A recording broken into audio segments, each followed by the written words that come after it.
E tuku whakapāha ana te minita i ngā take wawao ki ngā ika āwhiro atu mātauinga i haere atu rā ki te whakanui i te whitu tekau tau o te pakanga i tū ki Crete.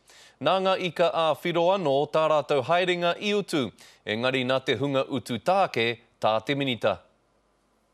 He tiro ake ki tōna hokinga ki Crete, engari e māharahara ana tēnei ika āwhiro ki te nui koretana a te kāwana ki te āwhina āpūtea i tēnei haerenga. I think it should support us. After all, we put our lives on line for the country.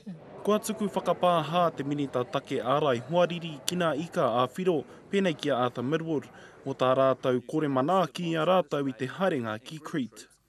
E rua marama ki muri i hoki atu aina i ka whiro ki Crete ki te whakanui i te whitu tekau tau mai anō i te pakanga o reira. I whakapau kaha Arthur Midwood ki te kohi pūtea hei utu i tāna haere.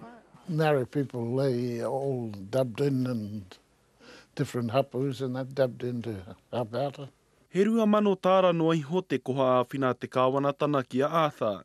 He rereke rawa i tērā taha o te tāhimana i ea nā nama haere katoa ana hoia o te pāpaka nui a Māui i tō rātou kāwanatana. We're all in the same boat, so if other countries can support their veterans, why couldn't our government do the same? Koinei a Herema Fraser, te kaitiaki o Arthur Midwood i haere tahi ki Crete, nā no hoki ana nama i utu. Oh, without her, gee, I don't know what I'd do. Kei te tiro te kāwanatana ki te whakahoki i a rātou pūtea, engari ka ua.